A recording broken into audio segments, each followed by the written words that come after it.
Recordings provide हो रही है।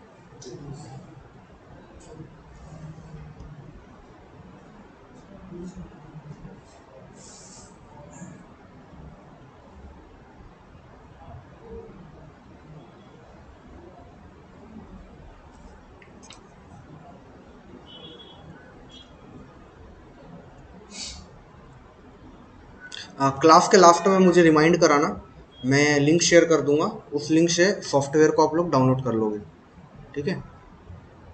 डाउनलोड करके रखना, फिर अपन लैब सेटअप कर लेंगे, ठीक है। ये वाला पार्ट हो गया था, राइट। आगे बढ़ते हैं, अब बात करते हैं फेजेस ऑफ एथिकल हैकिंग की, ठीक है। थ्योरी पार्ट का ये लास्ट पार्ट है, लाइक अपना कंसेप्चुअल, इसके बाद लैब सेटअप और फिर प्रैक्टिकल, ठीक है।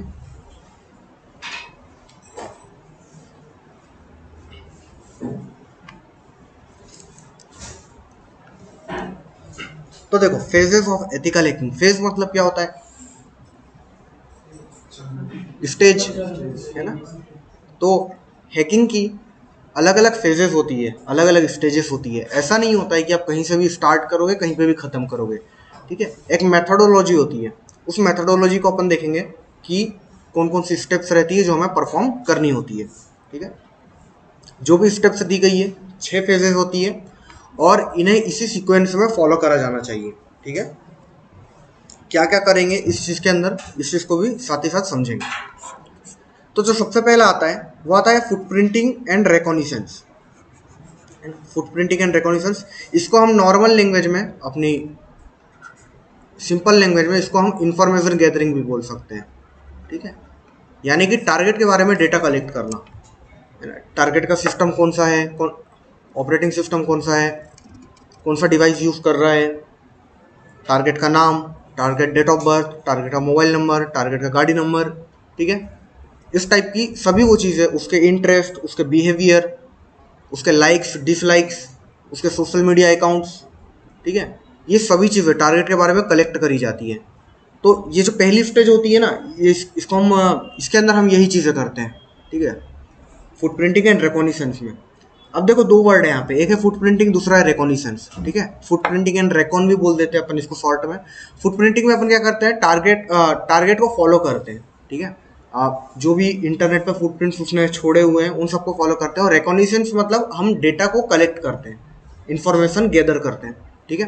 अब अलग अलग टाइप की चीज़ें अपन करेंगे इसके अंदर। और कंपनी के लिए लाइक आपका टारगेट या तो कोई पर्सन हो सकता है, या फिर कोई ऑर्गेनाइजेशन हो सकता है, या फिर कोई सॉफ्टवेयर या एप्लीकेशन हो सकता है, ठीक है। तो तीनों के केस में देखेंगे क्या क्या डेटा कलेक्ट करना पड़ता है। स्टेज नंबर 2 पे आती है नेटवर्क स्कैनिंग, ठीक है। डेमो के अंदर मैंने बताया था, जिसमें हम ओपन पोर्ट्स पता कर रहे थे और सर्विसेज कौन सी रन हो रही थी, वो वाला पार्ट को हम बोलते हैं नेटवर्क स्कैनिंग, ठीक है। यहाँ पे हम जिस टूल की हेल्प लेते हैं नेटवर्क स्कैनिंग में वो है एनमैप, ठीक है, नेटवर्क स्कैनिंग में।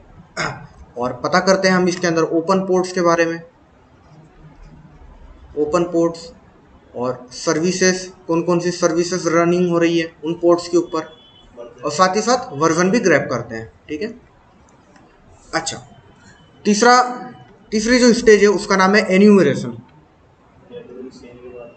नेटवर्क स्कैनिंग के बाद बिल्कुल, इसके बारे में कुछ पता है? ओपन बोर्ड की जो सर्विसेज रन होती है, हाँ उनकी एडवांस में इंफॉर्मेशन भी है। हाँ, देखो इसको हम एन्यूमरेशन को हम एडवांस इंफॉर्मेशन गैदरिंग बोल सकते हैं, ठीक है। इंफॉर्मेशन गैदरिंग तो हमने कर दी थी, एडवांस लेवल की इंफॉर्मेशन गैदरिंग हम इसे बोल सकते हैं, ठीक है। इसके अंदर होता ये है कि हम एक्स्ट्रा लेवल की डिटेल्स कलेक्ट करते हैं, जैसे कि बैनर ग्रैबिंग हो सकता है, वर्जन ग्रैबिंग को ही हम बैनर ग्रैबिंग बोलते हैं। बैनर ग्रैब कर सकते हैं, ठीक है।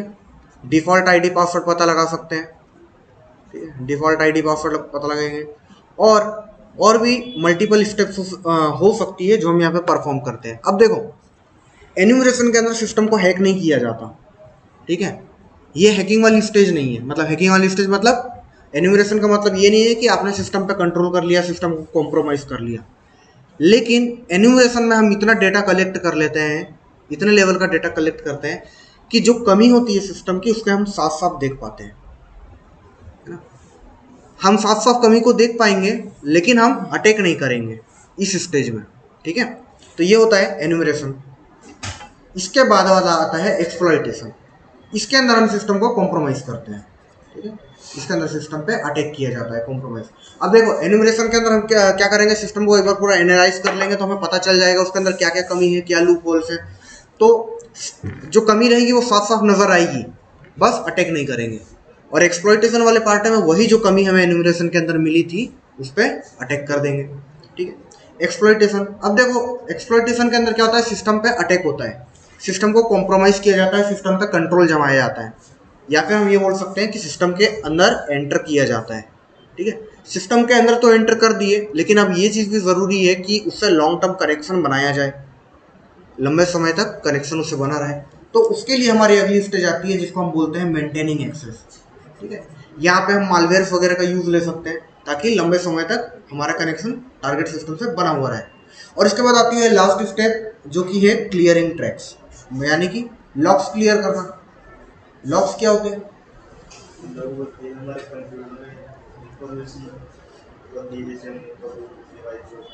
अच्छा, हमारे मोबाइल के अंदर लॉग्स होते हैं, कॉल लॉग्स। उसमें क्या होता है, कॉल हिस्ट्री रहती है, वो सभी एक्टिविटी अपनी वहां पे दिखाता है, कॉल की एक्टिविटीज। उसी प्रकार से जब भी हम किसी सिस्टम के अंदर कोई भी एक्टिविटी करते हैं, फिर चाहे फाइल डिलीट करो, मूव करो, कॉपी करो, किसी प्रोग्राम को रन करो, तो हमारे सिस्टम के अंदर लॉग्स रिकॉर्ड होते हैं।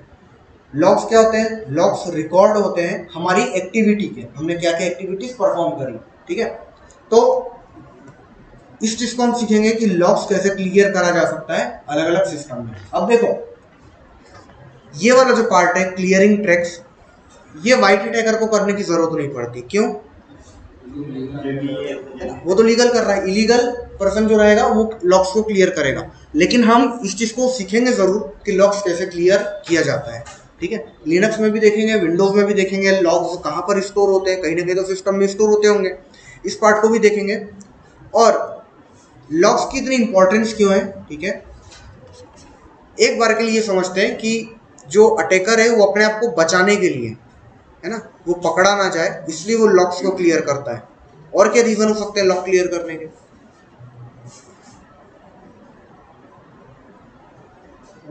अटैकर खुद को बचाने के लिए लॉक्स क्लियर करता है।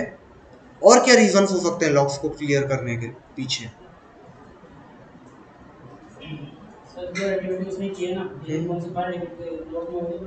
बिल्कुल, है ना। वो जो भी एक्टिविटी करी, मान लो उसने किसी फाइल को डिलीट किया, किसी फाइल में मॉडिफिकेशन किया, कहीं पे उसने मालवेयर डाला, ठीक है, तो ये सभी एक्टिविटीज वहाँ रिकॉर्ड हो जाएगी। और सबसे पहले क्या करेगा, जब पता चलेगा किसी भी पर्सन को, यानी कि एज एन सिक्योरिटी एनालिस्ट अगर किसी भी पता चलेगा कि सिस्टम कॉम्प्रोमाइज हुआ था, सबसे पहली चीज़ वो क्या करेंगे, जाके लॉग्स देखेंगे, ठीक है। वो कुछ भी नहीं करने वाले, सबसे पहले जाएंगे और लॉग्स देखेंगे कि क्या क्या डैमेज किया गया है। और अगर उन्हें लॉग्स दिख जाएंगे वहाँ पे तो वो डैमेज को तुरंत रिकवर कर लेंगे, है ना, रिवर्स कर देंगे तुरंत डैमेज को। उन्हें पता चल जाएगा मालवेयर यहाँ पे है तो मालवेयर हटा देंगे, फाइल डिलीट हुई है, मॉडिफिकेशन हुआ है तो सब चीज़ों को सही कर देंगे। तो जो एक पूरी मेहनत है ना वो बर्बाद ना हो जाए, इसलिए लॉग्स को क्लियर किया जाता है। अब देखो लॉग्स कभी आप पूरे क्लियर नहीं कर सकते, ठीक है। लॉग्स आप क्लियर करोगे तो एक आखिरी लॉग आपका एक और बन जाएगा, एक लास्ट लॉग आपका बनेगा कि लॉग्स को क्लियर किया गया था। उसको डिलीट करोगे तो फिर एक लास्ट लॉग बन जाएगा कि लॉग्स को क्लियर किया गया था, है ना। तो लॉग्स को आपने जो क्लियर किया है ये वाला लॉग तो हमेशा बच जाएगा, ठीक है, लेकिन पहले के लॉग्स आप क्लियर कर सकते हो, ठीक है। इस पार्ट में कोई डाउट? अब देखो मैं आप लोगों को कुछ लेफ्ट सेटअप कितने लोगों ने कर ली यहाँ पे? 1 2 3 4 5। अच्छा ठीक है, आप तीनों ने नहीं करी है। सिस्टम लेकर आए हो? नहीं लाए, ठीक है। तो देखो मैं यहाँ पे आप लोगों को ना कुछ फाइल्स को बता देता हूँ। इन फाइल्स को आप लोगों को डाउनलोड करना है, ठीक है। फाइल्स को डाउनलोड करके रखना, मैं इंस्टॉल करवा दूंगा। और कुछ सॉफ्टवेयर भी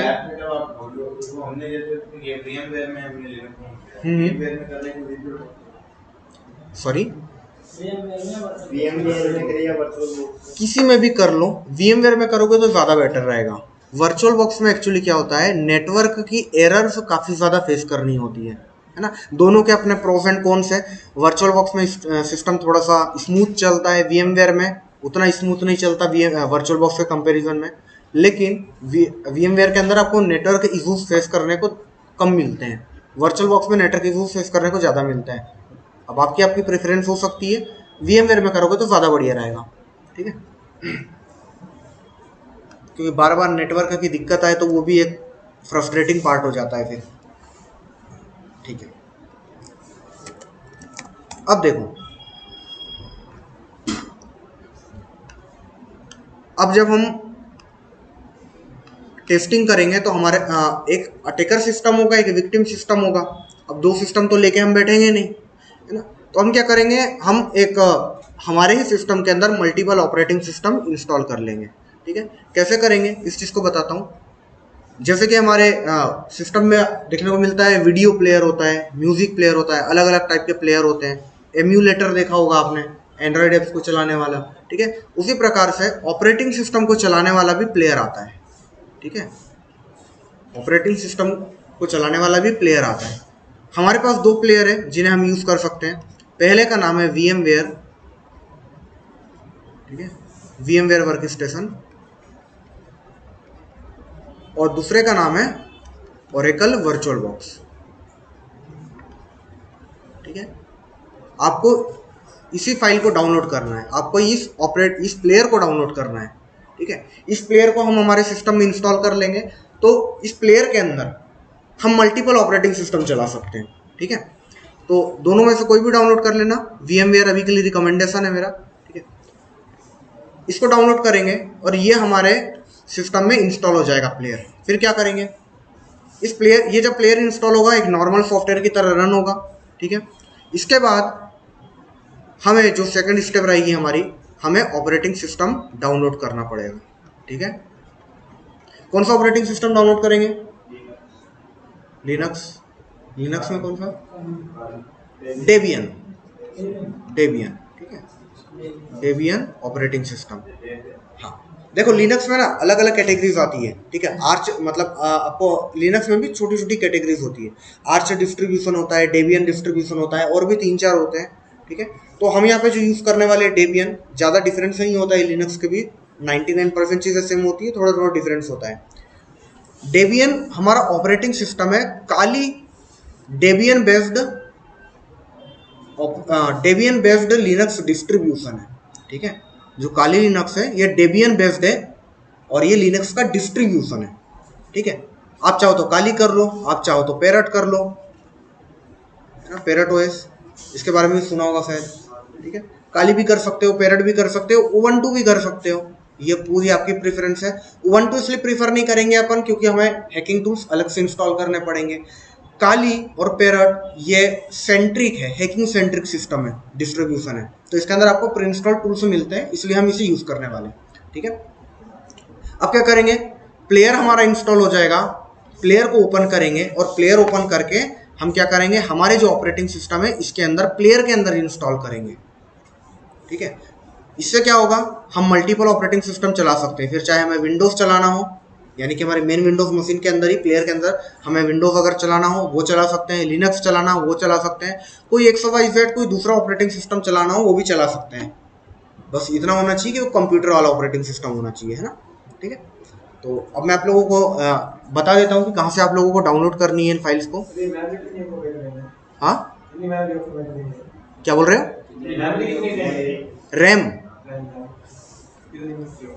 देखो जब अपन लैब सेटअप करेंगे ना तब मैं आपके सिस्टम के अकॉर्डिंग मैं आपको बताऊंगा कितनी रैम सेटअप करनी है, ठीक है। अगर आपके सिस्टम में 8 GB रैम है, वेल एंड गुड, 8 GB के ऊपर आपको रिक्वायरमेंट फिलहाल तो नहीं रहेगी एथिकल हैकिंग के अंदर। और ये जब प्लेयर इंस्टॉल होता है तो प्लेयर ज़्यादा साइज का नहीं होता है, 150-200 MB का होता है और एकदम लाइट वेट सॉफ्टवेयर होता है। कौन सा, VMware चेक करना पड़ेगा एक बार, ठीक है। और सर फिर उसके अंदर विंडो आएगी, हाँ विंडो आएगी, वो आपको डाउनलोड करना पड़ेगा। विंडोज का तो साइज आप मान के चलो 5 GB के आसपास जाएगा, ठीक है, 5 GB के आसपास जाएगा। लिनक्स हाँ ये भी जो है आपके काली वगैरह, ये आपके काली आपका 2.5 GB 3 GB आसपास जाएगा, है ना। और हाँ लगभग 3 GB 2.8 समथिंग कुछ GB होगा। पैरेट भी 5 GB का होगा, ठीक है। हाँ देखो यहाँ पे कनेक्ट कर लेना, यहीं से डाउनलोड कर लेना, ठीक है। सिस्टम लेकर आ जाना, यहीं पे डाउनलोड कर लेना।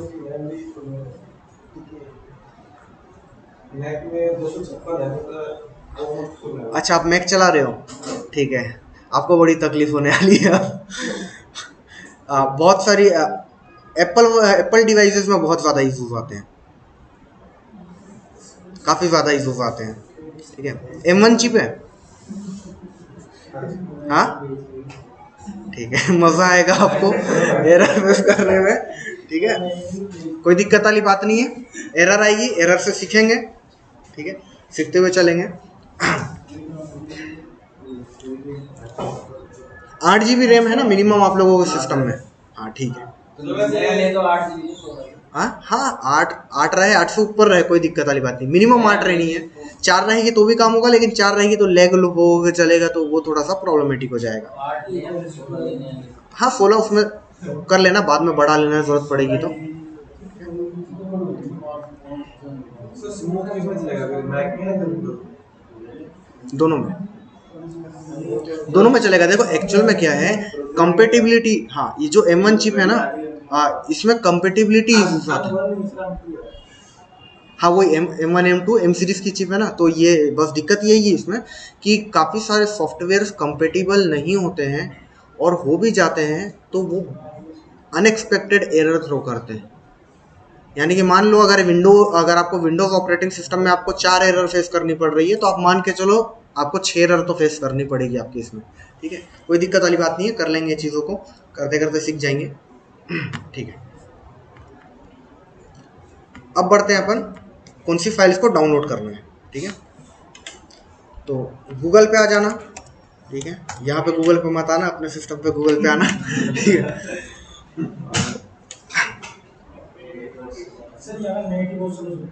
नेट एक्चुअल में 3 दिन से प्रॉब्लम चल रही है कुछ, नहीं एक्चुअल में है, राउटर वगैरह को वापस से सेटअप करना पड़ेगा। बराबर चल रहा था, लास्ट 3 दिन से इंटरनेट के थोड़े इशूज चल रहे हैं।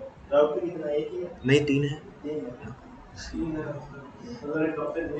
हाँ हो सकता है आज कल में रिजॉल्व हो जाए,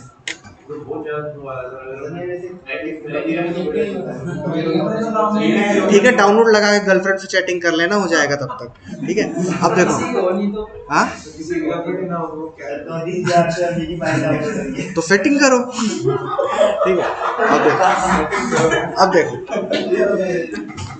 यहाँ पर अपन आते हैं, इधर आ जाओ, अब यहाँ फोकस कर लेते हैं, ठीक है। अब इमेजिनेशन में मत चले जाना। तो अपन यहाँ क्या करते हैं, पहले हमें प्लेयर को इंस्टॉल कर लेते हैं, डाउनलोड कर लेते हैं। तो इसके लिए मैं लिखूंगा VMware वर्क स्टेशन, ठीक है। VMware वर्क स्टेशन लिख के सर्च करोगे तो आपको VMware की वेबसाइट मिलेगी, ठीक है। यहाँ पे आप यहाँ पे भी क्लिक कर सकते हो, यहाँ पे भी क्लिक कर सकते हो, दोनों वेबसाइट एक ही है, ठीक है। डाउनलोड VMware वर्क स्टेशन पे क्लिक करोगे तो सीधे डाउनलोड पेज पे पहुंच जाओगे, ठीक है। यहाँ पर आओगे नीचे तो यहाँ पे आपको ये ऑप्शन मिलेंगे, download for Windows, download for Linux. हमें किस पे करना है, विंडो पे करना है, ठीक है। लिनक्स का मत कर लेना, हाँ अच्छा मैक वाले, हाँ ये चीज़ अच्छी पूछी आपने। मैक वाले के लिए एक तीसरा आपका है, उसका नाम मैं आपको बता रहा हूँ, VMware का ही है, ठीक है। एक मिनट, जस्ट तुरंत सर्च कर लेते हैं, उसका नाम मेरे मुंह से बाहर नहीं आ रहा है।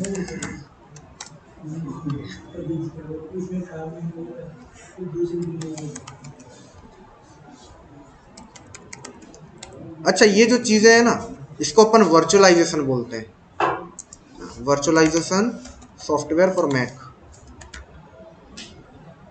आ गया, बाकी लोगों ने भी पूछ के रखा है, सजेशंस में आ गया, ठीक है। तो VMware फ्यूजन, यही VMware जो अपन कर रहे हैं, अब VMware फ्यूजन को इंस्टॉल कर लेंगे, ठीक है। और एक और है, वो भी अच्छा है, उसको भी बता देता हूँ मैं।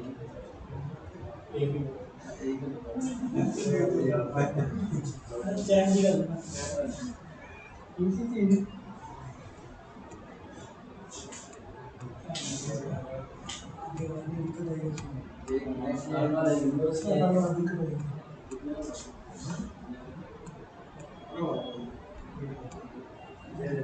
है, तो यहाँ पर आना और यहाँ पे देखो बाय ऑनलाइन पे क्लिक मत कर लेना, ठीक है। ठीक है, यहाँ पे डाउनलोड पे क्लिक करना, ठीक है। विंडोज वाला डाउनलोड कर लेना। एक बार चालू करता हूँ तो फाइल का साइज पता चल जाएगा। ये आपकी 600 MB की, ठीक है। चलो अच्छी बात है, फाइल को डाउनलोड कर लेना। और दूसरी चीज हमें क्या डाउनलोड करनी थी, काली, ठीक है। अब देखो, हाँ, अब दो ऑप्शन है अपने पास। अब देखो इस चीज को और समझो, जब भी हम किसी सॉफ्टवेयर को ऑपरेटिंग सिस्टम को इंस्टॉल करते हैं, ठीक है, तो जो फाइल को हम इंस्टॉल करते हैं ना, वो .iso फाइल होती है। फाइल फॉर्मेट के बारे में शायद हमने कल बात करी थी फाइल फॉर्मेट। तो उसका एक्सटेंशन होगा .iso। ये वो फाइल होती है जिसे हमें इंस्टॉल करने की जरूरत होती है, ठीक है। बाई पेन ड्राइव कर रहे हो, CD से कर रहे हो, तो हमें ISO फाइल को हम डाउनलोड करते हैं। विंडोज़ की आपको मोस्ट कॉमनली ISO फाइल मिलेगी।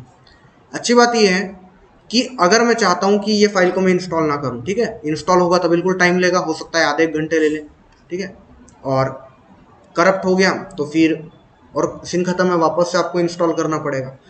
तो दूसरा ऑप्शन है अपने पास कि हम क्या करें, हम वर्चुअल फाइल को हम डाउनलोड कर लें, ठीक है। वर्चुअल बॉक्स में आपको एक VBox फाइल मिलती है और VMware में आपको VMX फाइल मिलती है, VMX फाइल, ठीक है।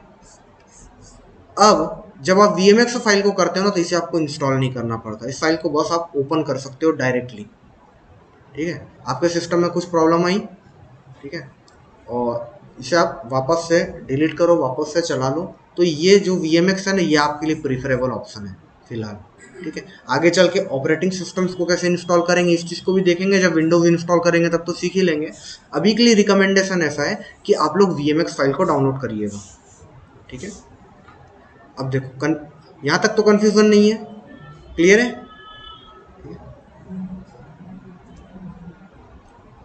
अब आ गए यहाँ काली पे सर्च कर लेते हैं, तो बहुत आसानी से काली भी डाउनलोड हो जाएगा। काली डाउनलोड लिखोगे, एंटर करोगे, काली की वेबसाइट आ जाएगी, गेट काली पे क्लिक करोगे, ठीक है।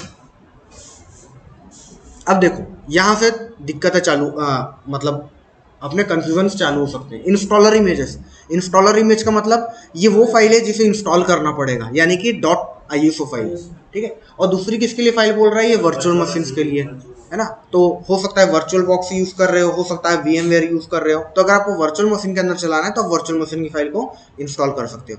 ISO वाली भी चल जाएगी आपके वर्चुअल मशीन के अंदर, लेकिन पहले हमें उसे इंस्टॉल करना पड़ेगा, ठीक है। तो इंस्टॉल का टाइम बचाएंगे और वर्चुअल बॉक्स वाले पार्ट पे आ जाएंगे। वर्चुअल बॉक्स पे क्लिक करोगे तो आप नीचे की तरफ आ जाओगे, ठीक है।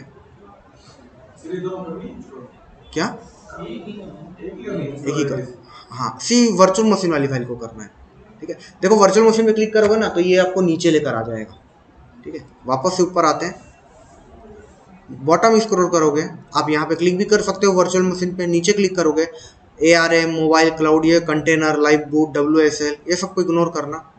नीचे आना, इंस्टॉलर इमेजेस, पहले हेडिंग को देखना, इंस्टॉलर इमेजेस है तो यहाँ पे आपको डाउनलोड नहीं करना है, ठीक है। इंस्टॉलर इमेजेस है, काली पर्पल का आएगा, काली पर्पल को भी मत करना, ठीक है। काली लिनक्स को ही करना। अब यहाँ पे आया प्री बिल्ट वर्चुअल मशीन, है ना, यानी कि पहले से ऑपरेटिंग सिस्टम बना बनाया है, बस इसे हमें ओपन करना है और रन करना है। यहाँ पर आओगे तो यहाँ पे आपका 64 बिट होगा, ठीक है। 64 बिट में आना, और ये देखो ये हाइपर वी नाम का भी एक होता है आपकी उसमें मैक में, ठीक है। तो हम क्या करेंगे, यहाँ VMware वाली जो फाइल है 64 बिट वाली, वीकली को नहीं, नॉर्मल VMware, यहाँ डाउनलोड बटन पे क्लिक करेंगे और इस फाइल को डाउनलोड कर लेंगे। 2.7 GB की है, ठीक है, काफ़ी कम साइज है ऑपरेटिंग सिस्टम के हिसाब से। तो इस फाइल को आपको डाउनलोड करना है। यहाँ तक क्लियर है? नहीं, ये काली की ही फाइल है। प्लेयर तो हमने पहले वो देख लिया 600 MB का, और ये जो फाइल है ना, ये VMware प्लेयर के लिए काली की वाली फाइल है, काली ऑपरेटिंग सिस्टम है VMware प्लेयर के लिए। ठीक है, तो आप VMware प्लेयर के अंदर आपको इंस्टॉल नहीं करना पड़ेगा, इस फाइल को डायरेक्ट आप ओपन कर सकते हो। ठीक है, ओपन करोगे तुरंत में ओपन होगी और चलने लगेगी मशीन। ठीक है, सेटअप करने का कोई झंझट नहीं रहेगा। ठीक है, तो ये डाउनलोड बटन पे क्लिक करके डाउनलोड कर लेना। ये कर लो पहले। ठीक है, आगे बढ़ते हैं। अब देखो ये दो चीज़ें हो गई है, ये आपको डाउनलोड करनी पड़ेगी। तीसरी चीज़ मैं आपको अभी शेयर कर देता हूँ। ठीक है, एक सॉफ्टवेयर शेयर कर रहा हूँ बर्डफुट नाम का, जिस सॉफ्टवेयर को मैंने यूज़ करके रिक्वेस्ट को रोक के रखा था, है ना। जब हमने रिक्वेस्ट के पैकेट्स को कैप्चर किया था, देखा था हमने, तो एक सॉफ्टवेयर के जरिए किया था। अब काली के अंदर क्या है, आपको बर्डफुट मिलेगा प्री इंस्टॉल्ड। ठीक है, पैरेट में भी मिलेगा, लेकिन वो जो होगा कम्युनिटी एडिशन होगा, यानी कि फ्री एडिशन होगा। उसके अंदर फीचर्स लिमिटेड है और काफ़ी सारे रेस्ट्रिक्शंस हैं, हमको रेस्ट्रिक्शन नहीं चाहिए। तो मैं आपको बर्डफुट की प्रोफेशनल फाइल में शेयर कर देता हूँ। ठीक है, तो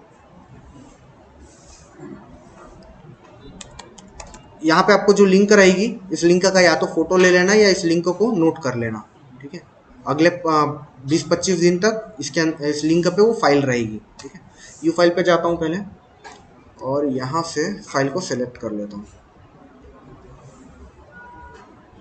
ये रही बर्डफुट की फाइल। अब देखो यहाँ पर भी ना थोड़ा सा ट्रिक है, 27 MB की फाइल है, ज़्यादा बड़ी नहीं है, सॉफ्टवेयर है ये वो लिंक है जो जिस पे जाकर आपको फाइल को डाउनलोड करना है। अब देखो इस लिंक का आपको सीन ये बताता हूँ कि अभी देखो मैंने लिंक को कॉपी किया, ये आपको मालवेयर भी डाउनलोड कराएगा। ठीक है, तो देख लो मालवेयर डाउनलोड कब होता है कब नहीं होता है। जैसे आपने इसको पेस्ट किया, ठीक है, एंटर करोगे, इस लिंक पे जाओगे तो यहाँ पे आपको ये आ गई फाइल, है ना, burpfoot.zip। एक्सटेंशन ध्यान दो .zip है इसका। ठीक है, अगर आपको burpfoot.exe फाइल डाउनलोड होती है, ठीक है, तो कैंसिल कर देना उसे। ठीक है, अब यहाँ पे देखो दो बटन दिए, फ्री डाउनलोड, फास्ट डाउनलोड। हमें फ्री डाउनलोड पे क्लिक करना है। ठीक है, फास्ट पे नहीं करना है, फास्ट वाला पेड है। फ्री पे क्लिक करोगे तो हो सकता है एक नए पेज पे आपको रिडायरेक्ट कर दे। जब नए पेज पे रिडायरेक्ट करेगा ना, तो वहाँ पे आपको फेक फाइल मिलेगी, जो एक मालवेयर रहेगा। ठीक है, तो जैसे मैंने फ्री पे डाउनलोड किया, देखो तो नया टैब ओपन हो गया है। ठीक है, और यहाँ पर क्या बोल रहा है, download link is ready burpfoot.zip। और यहाँ पर डाउनलोड क्या हुआ देखो आप, है ना। तो ये क्या है, वो तो जिप फाइल थी, EXE कैसे आ गई, तो इसने उसी नाम का एक मालवेयर यहाँ पे मेरे सिस्टम में डाउनलोड करा दिया। अभी मैं इसे डिलीट कर देता हूँ। ठीक है, तो अगर ऐसा कुछ होगा तो उसको डिलीट करना और चुपचाप इस स्टेप को क्लोज कर देना। इस स्टेप को क्लोज करोगे, वापस यहाँ पे आओगे, फिर फ्री डाउनलोड पे वापस से क्लिक करना, तो ये छोटा सा पॉपअप आएगा। ठीक है, यहाँ पे बोलेगा फास्ट डाउनलोड, तो हम बोलेंगे नहीं, स्लो डाउनलोड करो। ठीक है, तो स्लो डाउनलोड पे क्लिक करना। अब जो फाइल डाउनलोड होगी वो रियल फाइल होगी। ठीक है, अब देखो अब .zip फाइल डाउनलोड हो रही है। ठीक है, इस तरीके से इस फाइल को डाउनलोड कर लेना। मैं लिंक आप लोगों को दिखा देता हूँ, ये रही वो लिंक, ufile.io। 20-25 दिन तक रहती है फाइल शेयरिंग के लिए, आप इसका यूज कर सकते हो।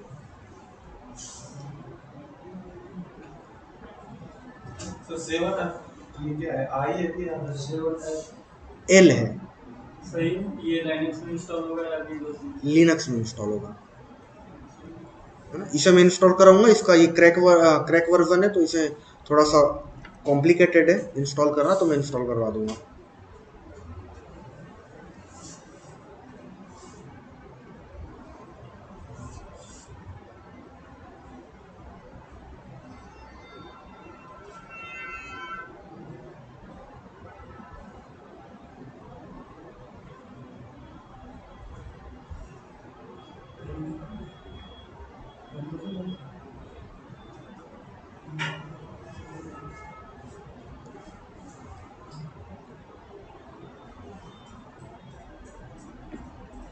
ठीक है,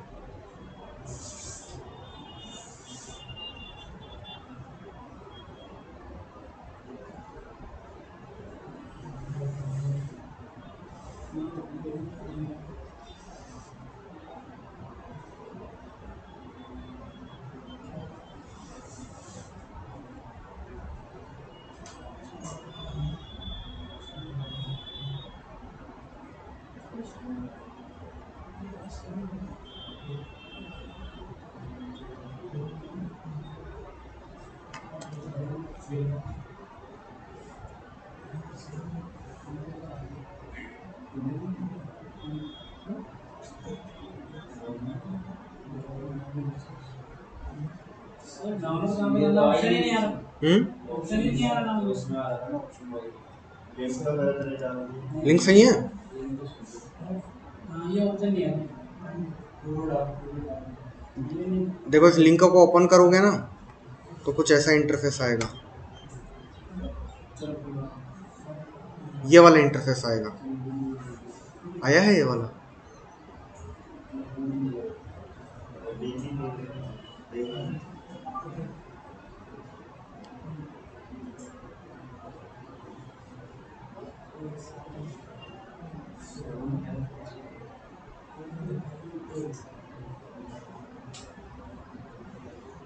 नहीं हो रहा?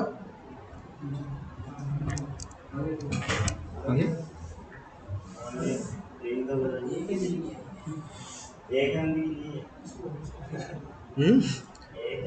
एक MB की नहीं है, 26 MB की है।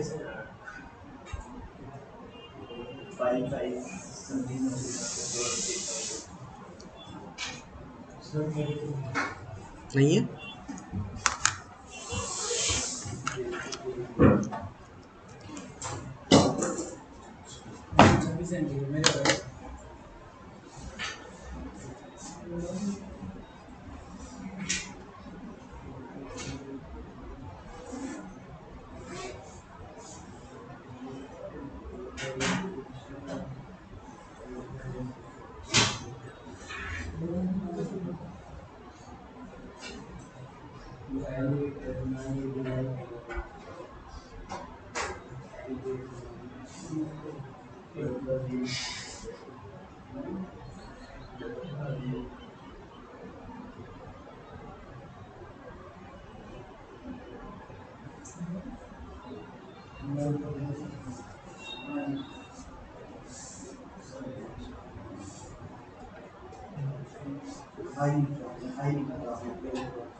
नहीं, अभी एक्सट्रैक्ट मत करो, पहले तो सेटअप करना है मशीन को।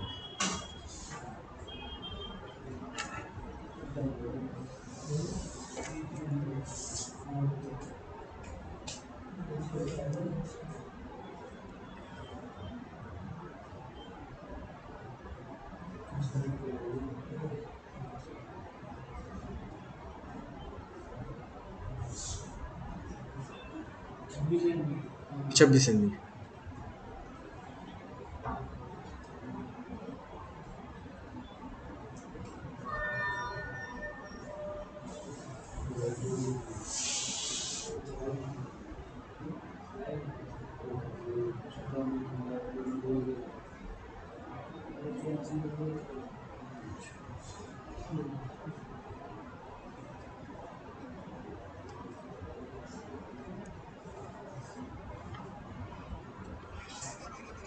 ठीक है,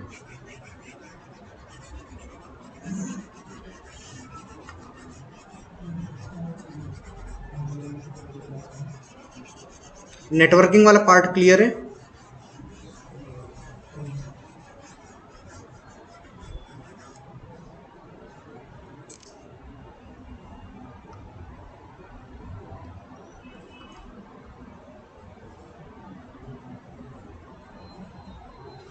क्लियर है?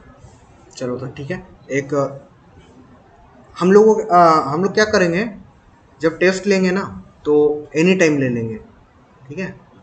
क्योंकि ज़रूरी है टेस्ट अपने को, इसलिए मतलब टेस्ट के लिए रेडी ये इसलिए नहीं होना है कि अच्छे लाइक मार्क्स लगाने हैं ना, अपने आप को रेडी करना है।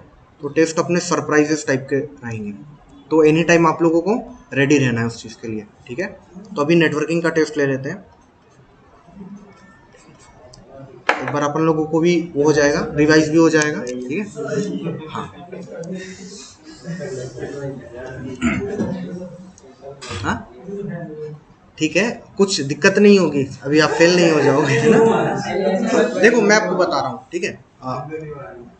एनी टाइम रेडी रहना है आगे से, ठीक है? एनी टाइम मतलब हाँ आगे से। लेकिन अभी अपन क्या करेंगे, अभी अगर कुछ आपको नहीं भी पता है, ठीक है, तो अभी आपको चीज़ें ना लाइक रिमाइंड हो जाएगी, आपको पैटर्न एटलीस्ट पता चलेगा, ठीक है। और अभी जब नेटवर्किंग क्या है, बहुत ज़्यादा ज़रूरी पार्ट भी है। अभी नेटवर्किंग तो हमने कंप्लीट कर लिया है जितना पढ़ना था हमें, लेकिन वो चीज़ें हमने लाइक रिटेन हुई है या नहीं हुई है, इस चीज़ को भी हमें कंफर्म करना पड़ेगा, ठीक है। तो टेस्ट स्टार्ट कर लेते हैं। कॉपी वगैरह बंद कर लो, ठीक है। और जिसको भी आंसर आएगा वो हैंड रेस करना, जब मैं बोलूँगा तभी आंसर करना, ठीक है। तो देखो, एक डिवाइस है जो कि ऑफलाइन है ना, और एक डिवाइस है जो कि ऑनलाइन है। ऑनलाइन वाला मतलब इसके पास इंटरनेट की कनेक्टिविटी है, ऑफलाइन मतलब इंटरनेट नहीं है। अब आपको ये बताना है, ठीक है, कि ये दोनों के पास कितनी आइडेंटिटीज होगी, मतलब पहचान, और वो आइडेंटिटीज कौन कौन सी होगी।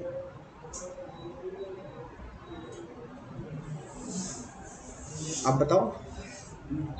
सर ऑफलाइन में तो 3 हाँ, और ऑनलाइन में बस 4। नाम। एक तो प्राइवेट है, हाँ, एक किसमें? एड्रेस। ऑफलाइन में हाँ, प्राइवेट आईपी। आप लोगों के लिए हार्ड हार्ड क्वेश्चन आएंगे, ठीक है। एक एड्रेस। हाँ, मैक एड्रेस।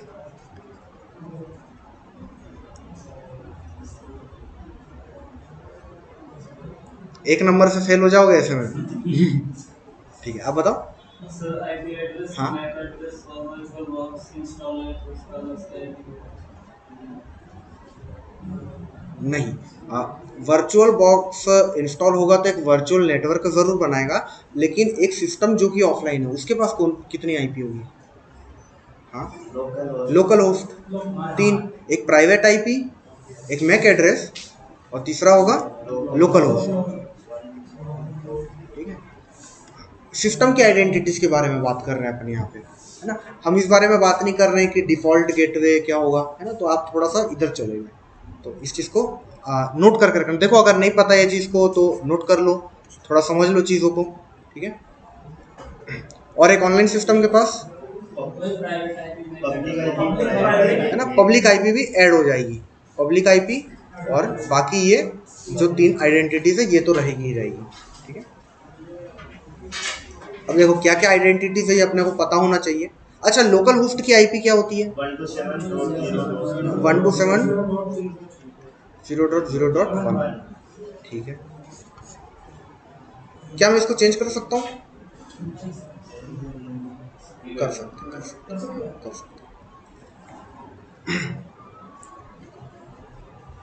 आगे बढ़ते हैं। एक IPv4 और एक IPv6 है ना, दोनों आईपी के वर्जन है। आपको इनमें 4 डिफरेंस बताने हैं, ठीक है। 3 पता है तो हैंड रेज मत करना, 4 बता पाओगे तभी हैंड रेज करना। 4 डिफरेंस बताने हैं IPv4 और IPv6 में।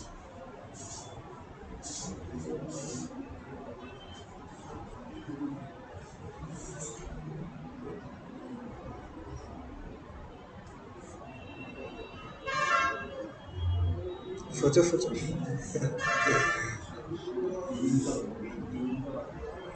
3 तो आ गए, 4 चाहिए, लेकिन आप भी एक नंबर से फेल हो जाओगे।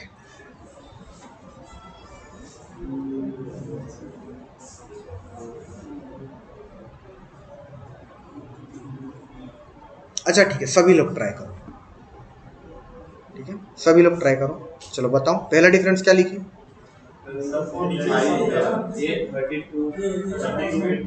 अच्छा, पहले क्या लिखे? साइज लिखे या फिर पहले पेयर्स की बात कर लेते हैं, ठीक है। अच्छा, 4 पेयर होते हैं, इन पेयर्स को हम क्या बोलते हैं? ऑक्टेट। स्पेलिंग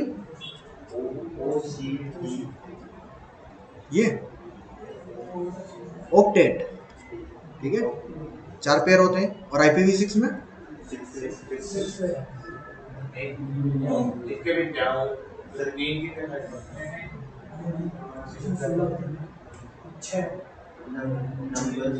आठ, ठीक है। ये पहला डिफरेंस हो गया। अब सर ये न्यूमेरिक होती है, ठीक ये है, ये न्यूमेरिक होती है, ये अल्फा न्यूमेरिक होती है। तो फाइल पे 32 होती है वो 128 32 GB 32 बिट और 4 बाइट बाइट या बिट? Byte 32 byte. 4 बाइट्स अच्छा कंफर्म कर लो। 4 बाइट्स 4 बाइट्स की होती है। 32 गलत है। 32 बिट्स 4 बाइट। और वो 128 128 बाइट में। 16 अच्छा, एक बाइट में कितने बिट होते हैं? 8 पक्का?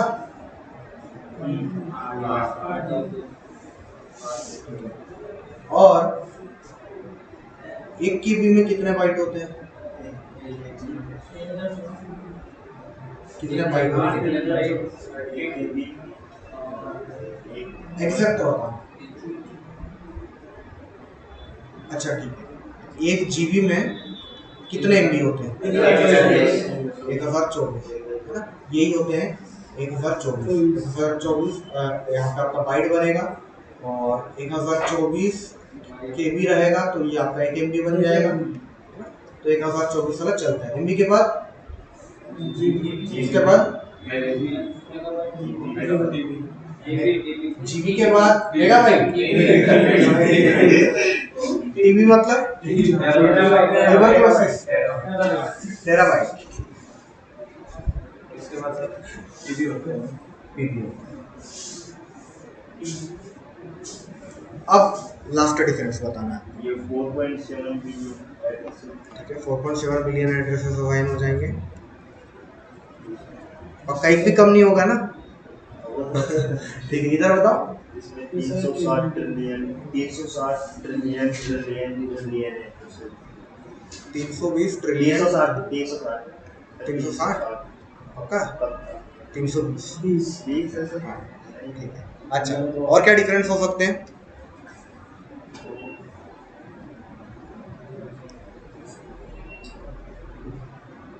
चार तो हो गए, देखो पांचवा भी अगर आ जाए तो। ये IPv4 के अंदर 2 से डिफरेंस होता है और उसमें यहाँ पे डेसिमल और यहाँ पे हेक्साडेसिमल या फिर अपन बोल सकते हैं कि कॉलन से वो किया जाता है। ठीक है, तो 4 की बात कर रहे थे, 5 हो गए। ठीक है, आगे बढ़ते हैं।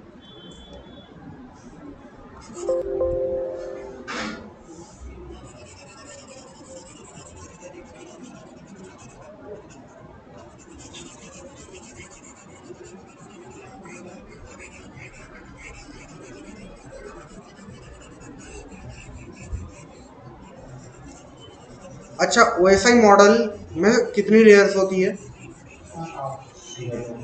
उन 7 लेयर्स के नाम सीक्वेंस में कौन बताएगा?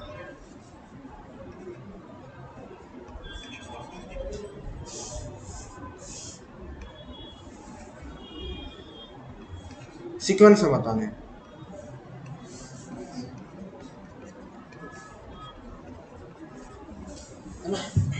कैसे होगा? लेयर नंबर 1, लेयर नंबर 2, 3, 4, 5, 6, 7, 7 ही होती है ना? ठीक है, पहली लेयर फिजिकल लेयर। ठीक है, अगर देखो नोट नहीं हुआ है ना किसी से तो नोट कर लो। ठीक है, ये कॉपी में रहना जरूरी है, ये अपने माइंड में नहीं रहेगी ज्यादा जिंदगी वाली चीजें। ठीक है, पहली है फिजिकल लेयर, फिर डेटा लिंक लेयर। राइटिंग समझ में आ रही है? Network,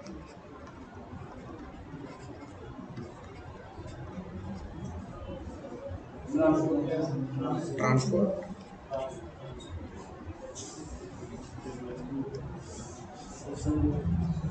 session. कोई गूगल खोल के तो नहीं बैठा है ना? ठीक है, सेशन, फिर प्रेजेंटेशन और फिर लास्टली एप्लीकेशन।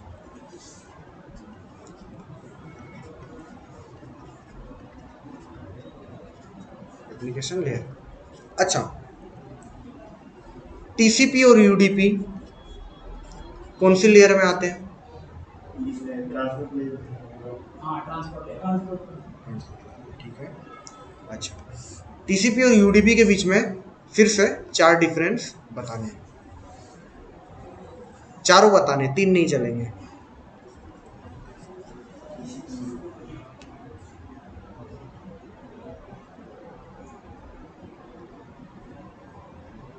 टीसीपी कम्युनिकेशन के लिए 3 वे हैंडशेक यूज करता है। ठीक है, 3 वे हैंडशेक यूज करता है।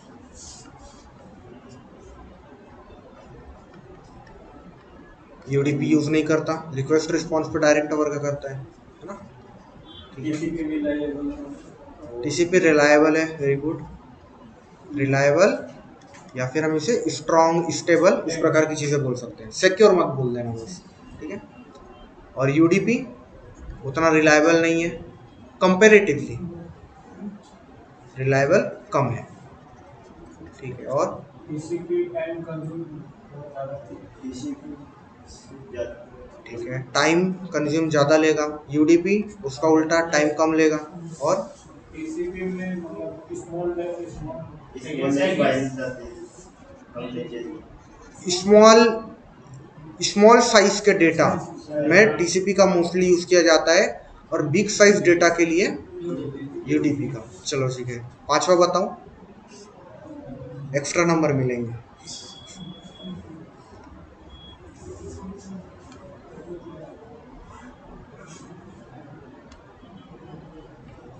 टीसीपी की वो पैकेट्स ड्रॉप होने के चांस कम है।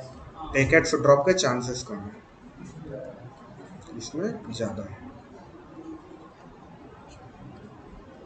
नोट करके रखोगे, ये भी आपको मदद करेगा, पैकेट्स ड्रॉप के चांसेस ज़्यादा रहेंगे। और भी कोई?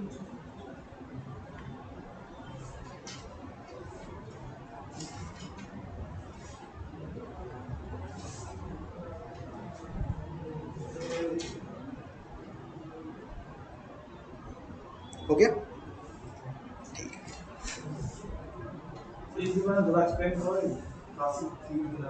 हाँ, एक अच्छा, एक और अगर अपन चाहे तो फुल फॉर्म को भी लगा सकते हैं, ट्रांसमिशन कंट्रोल प्रोटोकॉल, ठीक है। और ये है यूजर डेटाग्राम प्रोटोकॉल। अच्छा, क्या एक्सप्लेन करना था? TCP UDP. अच्छा देखो, जब भी कनेक्शन बनता है ना दो सिस्टम के बीच में, तो वो 2 प्रोटोकॉल के थ्रू बन सकता है। प्रोटोकॉल क्या होते हैं? प्रोटोकॉल मतलब होते हैं नियम, सेट ऑफ रूल्स, जिसको अपन प्रोटोकॉल बोलते हैं।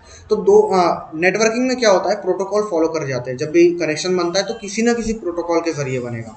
डेटा एक जगह से दूसरी जगह जाएगा तो किसी ना किसी प्रोटोकॉल के जरिए जाएगा, ठीक है। या तो वो प्रोटोकॉल टीसीपी होगा, या तो वो प्रोटोकॉल यूडीपी होगा।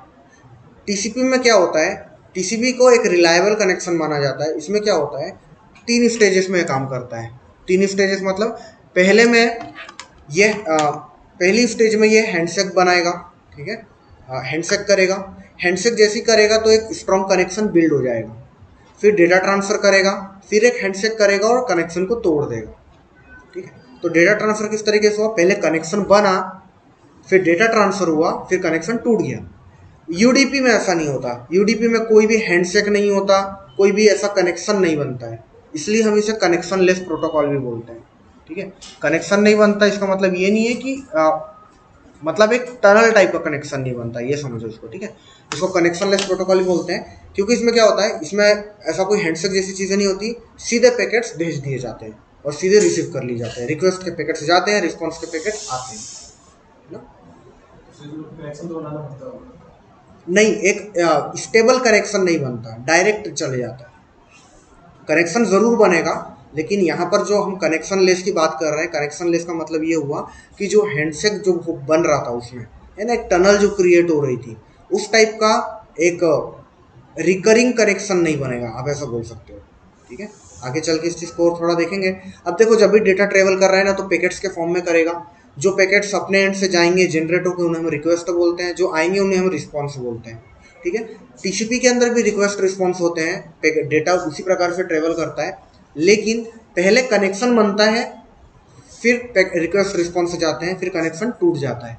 यहाँ पे क्या हुआ, ना कनेक्ट हुआ ना डिसकनेक्ट हुआ, सीधा पैकेट रिक्वेस्ट गई और रिस्पॉन्स आना चालू हो गया। ठीक है।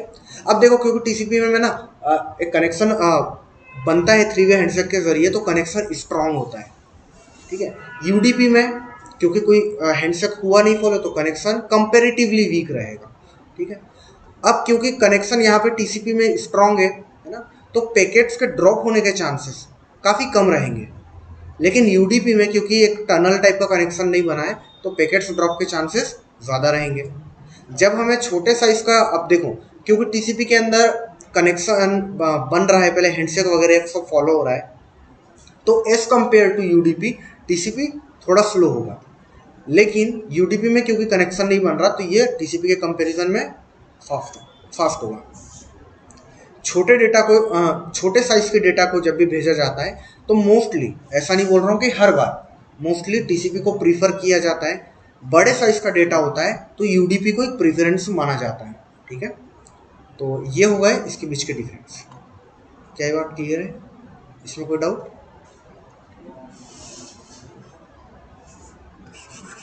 अब देखो, अब बात करते हैं फ्लैग्स के बारे में। टीसीपी के अंदर ना कुछ फ्लैग्स होते हैं, है ना। फ्लैग्स के बारे में मैंने बताया था, टैग्स की तरह है, ठीक है। तो टीसीपी के कितने फ्लैग्स होते हैं और उन फ्लैग्स के नाम क्या है?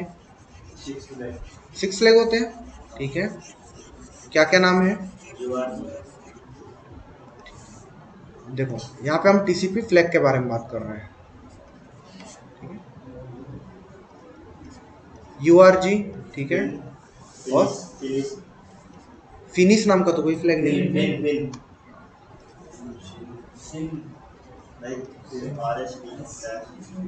आरएसटी, फिर किसी ने सिन भी बोला था, और उस नाम का कोई फ्लैग नहीं होता। एसी के, और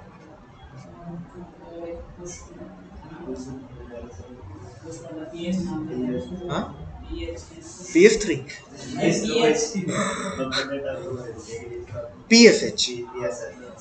PSH, ठीक है। अब ये भी बता दो इनके नाम क्या है, मतलब या तो हमने अर्जेंट, फिनिश, रीसेट, ये सिंक्रोनाइज, एक्नॉलेजमेंट, और लास्ट पुश। सर ये सिंक्रोनाइज का मतलब? सिंक्रोनाइज का मतलब ये होता है डेटा सिंक होना। इस फ्लैग से हम ये बोलते हैं कि हमें कनेक्ट होना है। कनेक्शन बनाने के लिए सिन फ्लैग को भेजा जाता है। जो पैकेट कनेक्शन बनाने की रिक्वेस्ट करता है, उस पैकेट के ऊपर सिन फ्लैग लगा दिया जाता है, ताकि सामने वाले सिस्टम को पता चले कि जो इधर वाला सिस्टम है वो उससे कनेक्शन बनाना चाहता है, कनेक्शन इनिशिएट करना चाहता है। अच्छा, स्टार्टिंग की क्लासेस आप में से किसने मिस करी थी? आपने मिस करी थी? पहले दिन से आ रहे हो? अच्छा, ठीक है। रिकॉर्डिंग्स देखिए। हाँ, ठीक है। रिकॉर्डिंग्स वगैरह ले लेना और रिकॉर्डिंग्स को एक बार देख लेना, ठीक है, ताकि कोई भी दिक्कत हो तो आप लोग मुझसे पूछ पाओ। आगे जाओगे तो कंफ्यूजन होगी, तो अपन पहले ही क्लियर कर लेंगे तो बढ़िया रहेगा, ठीक है। अब देखो, अब बात करते हैं हम मेथड्स की, ठीक है। मेथड्स कितने टाइप की होती है? बस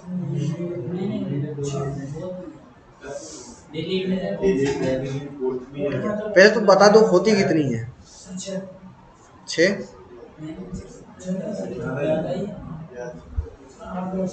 ठीक है, चीटिंग कर लो आपस में, कॉपी से नहीं, ठीक है। डिसाइड करके बताओ कितने मेथड्स होते हैं।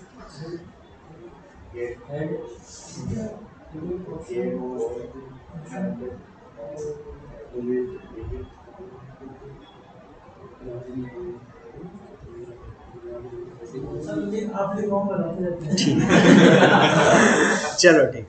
हाँ, बताओ। गेट, पोस्ट, पुट, डिलीट, हाँ, पोस्ट, पोस्ट फॉर्म, नहीं, पोस्ट फॉर्म।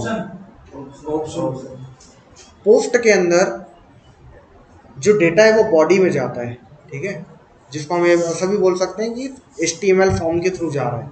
ये पोस्ट का एक्सप्लेनेशन है ना, लेकिन पोस्ट फॉर्म नाम की मेथड नहीं होती, पोस्ट नाम की मेथड होती है। ऑप्शन ऑप्शंस, ऑप्शन या options, option option, option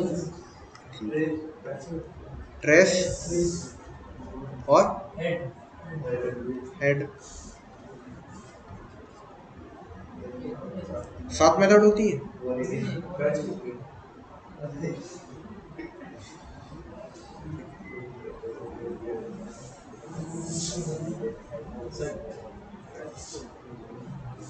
notes बनाए हैं आपने, रिवाइज करते रहना उसको, ठीक है। बताओ, सर रिसेट लिया गेट, पोस्ट, पुट, डिलीट, बताओ बताओ।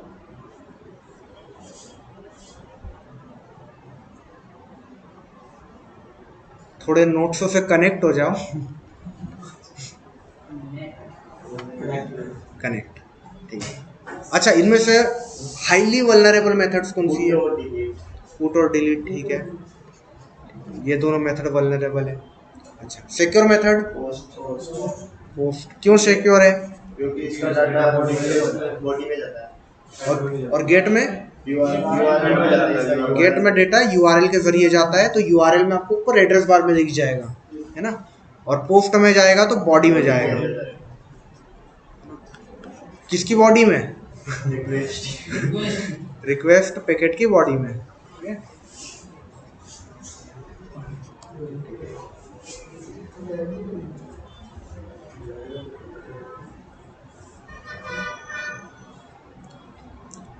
अच्छा, DHCP और ARP, ये दोनों का फुल फॉर्म बता दो और इसका यूज बता दो, ये लास्ट क्वेश्चन है।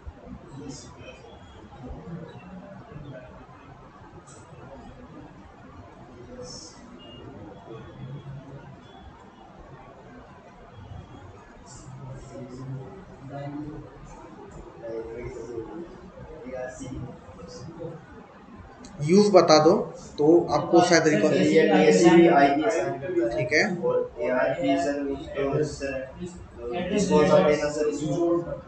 एड्रेस रिजॉल्व करता है, ठीक है।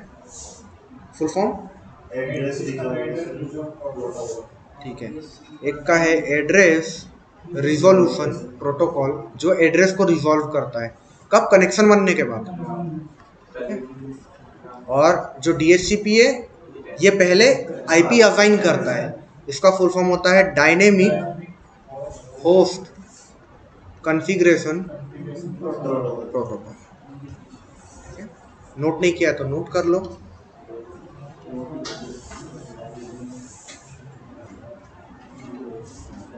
अच्छा है टेस्ट।